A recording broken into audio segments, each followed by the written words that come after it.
Hello students, कैसे हैं आप। आशा करता हूं कि आपकी बहुत अच्छी से पढ़ाई चल रही होगी। स्टूडेंट्स, आपके लिए मैं छंद के बहुत ही महत्वपूर्ण बहुविकल्पी प्रश्न लेकर के आया हूं। आप छंद के बहुविकल्पी प्रश्नों को देखिए, समय को वेस्ट न करते हुए हम पहला प्रश्न शुरू करते हैं। हमारा पहला प्रश्न है स्टूडेंट्स, छंद का शाब्दिक अर्थ है। छंद का शाब्दिक अर्थ है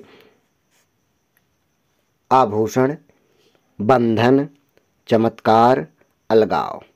तो इसमें सही आंसर होगा स्टूडेंट्स बी ऑप्शन सही होगा, बंधन।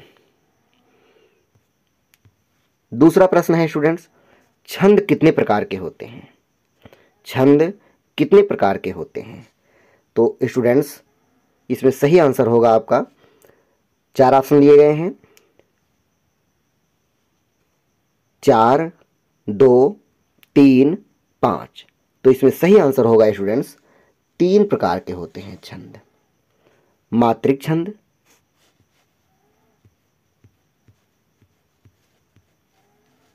मात्रिक छंद और दूसरा वर्णिक छंद,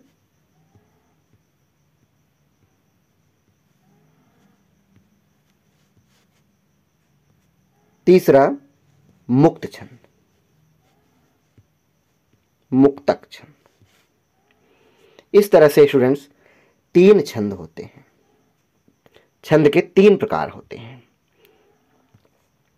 तीसरा प्रश्न है स्टूडेंट, छंद शास्त्र में वर्ण या मात्रा कितने प्रकार के होते हैं।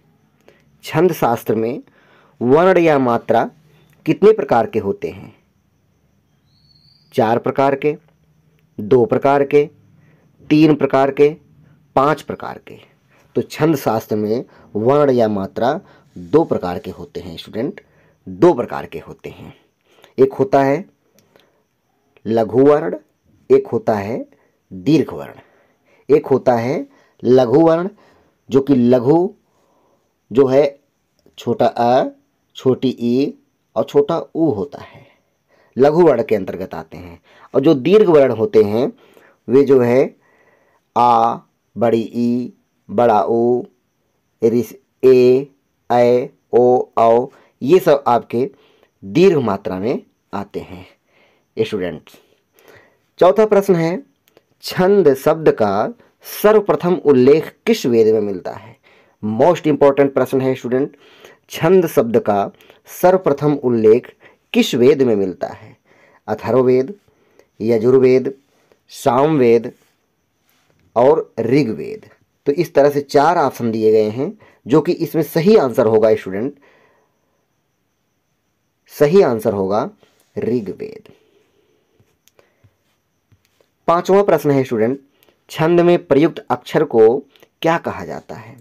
छंद में प्रयुक्त अक्षर को क्या कहा जाता है। तो स्टूडेंट इसमें 4 ऑप्शन दिए गए हैं, वर्ण, व्यंजन, चरण, मात्रा। तो इसमें सही आंसर होगा स्टूडेंट वर्ण। 6ठा प्रश्न है, छंद को पढ़ते समय आने वाले विराम को क्या कहते हैं। छंद को पढ़ते समय आने वाले विराम को क्या कहते हैं। गति, यति, तुक, गुण। तो इसका सही आंसर होगा स्टूडेंट यति।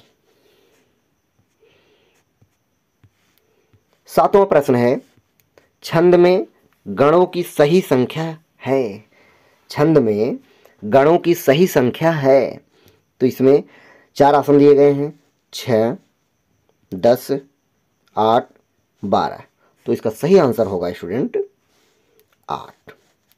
छंद में गणों की सही संख्या है 8, जो कि इसका सूत्र है स्टूडेंट य, माता, राज, भान, सलगा।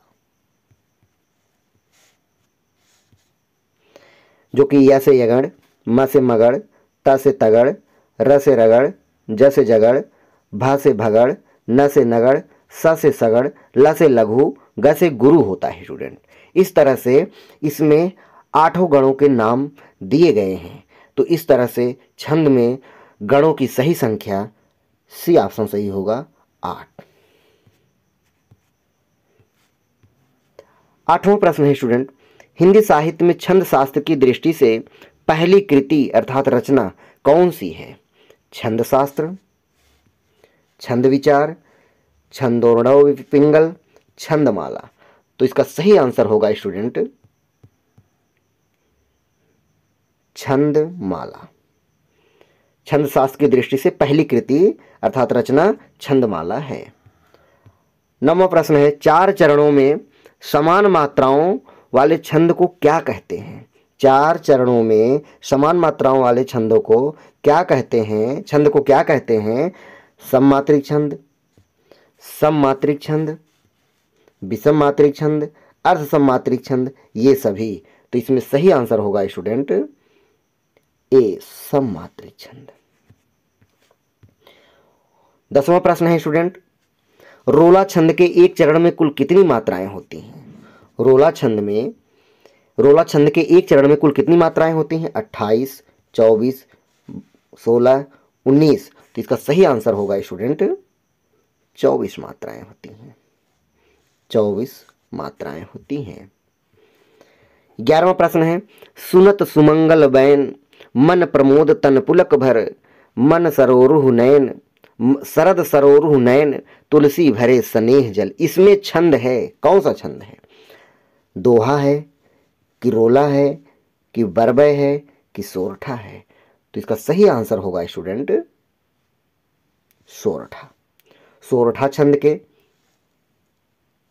प्रथम चरण में, प्रथम और तृतीय चरण में 11-11 मात्राएं होती हैं और दूसरे और चौथे चरण में 13-13 मात्राएं होती हैं स्टूडेंट। और सोरठा छंद दोहे का उल्टा होता है। सोरठा छंद दोहे का उल्टा होता है। 12वां प्रश्न है, जिस छंद में प्रथम और तृतीय चरण में, जिस छंद में प्रथम और तृतीय चरण में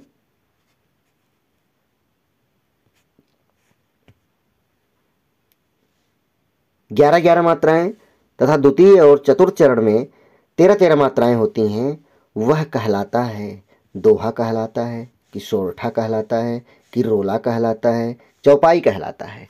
तो स्टूडेंट इसके पहले प्रश्न में मैं आपको बताया था कि प्रथम और तृतीय चरण में 11-11 मात्राएं और द्वितीय और चतुर्थ चरण में 13-13 मात्राएं जिसमें होती हैं वह सोरठा छंद होता है। तो हमारा बी ऑप्शन सही होगा, बी ऑप्शन।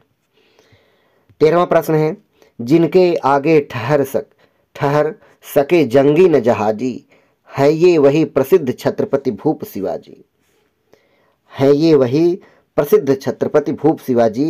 इन पंक्तियों में छंद है, रोला है कि कुंडलियां हैं कि सोरठा है कि दोहा है? तो इसका सही आंसर होगा स्टूडेंट रोला। सोरठा छंद के प्रथम और तृतीय चरण में कितनी कितनी मात्राएं होती हैं? 16-16, 13-13, 24-24, 11-11। तो इसका सही आंसर होगा स्टूडेंट 11-11। दोहा छंद का उल्टा कौन सा छंद होता है? चौपाई, रोला, सोरठा, वरवय? तो इसका सही आंसर होगा स्टूडेंट दोहा छंद का उल्टा कौन सा छंद होता है? सोरठा। अगला प्रश्न है स्टूडेंट, छंद के चरणों के अंत में समान वर्णों की आवृत्ति को क्या कहते हैं? समान वर्णों की आवृत्ति को क्या कहते हैं? मात्रा कहते हैं, यति कहते हैं, गति कहते हैं कि तुक कहते हैं? तो इसका सही आंसर होगा स्टूडेंट तुक कहते हैं, तुक। 17वां प्रश्न है, छंद पढ़ने की लय को क्या कहते हैं? छंद पढ़ने की लय को क्या कहते हैं? गति कहते हैं कि तुक कहते हैं, यति कहते हैं कि मात्रा कहते हैं? तो इसका सही आंसर होगा स्टूडेंट गति कहते हैं। गति, किस गति से पढ़ा जा रहा है छंद को, उसी को लय या गति कहते हैं। 18वां प्रश्न है स्टूडेंट, छंद को दूसरे और किस नाम से जानते हैं? पिंगल, भरत मुनि, कालिदास, शंकराचार्य? तो छंद का दूसरा नाम है स्टूडेंट पिंगल। पिंगल नाम से जाना जाता है। 19वां प्रश्न है स्टूडेंट, किसी वर्ण या ध्वनि के उच्चारण में जो समय लगता है उसे क्या कहते हैं? गति कहते हैं, मात्रा कहते हैं, यति कहते हैं कि चरण कहते हैं? इसका सही आंसर होगा स्टूडेंट मात्रा कहते हैं। ध्वनि के उच्चारण में जो समय लगता है उसे मात्रा कहते हैं। 20वां प्रश्न है स्टूडेंट, अर्धसममात्रिक जाति का छंद है, अर्धसममात्रिक जाति का छंद है रोला, चौपाई, कुंडलिया, सोरठा। तो इसका सही आंसर होगा स्टूडेंट सोरठा। सोरठा एक अर्धसममात्रिक छंद है। सोरठा एक अर्धसममात्रिक छंद है। इस तरह से स्टूडेंट आपके ये 20 प्रश्न पूरे होते हैं। आपको वीडियो अच्छा लगा हो तो वीडियो को लाइक, शेयर और सब्सक्राइब अवश्य कीजिए। अगर आप नए सब्सक्राइबर हैं, हमारे चैनल पर पहली बार आए हैं तो चैनल को सब्सक्राइब कीजिए, जिससे कि आपको सबसे पहले हमारे नए वीडियो आपको सबसे पहले मिलते रहें। Thank you student.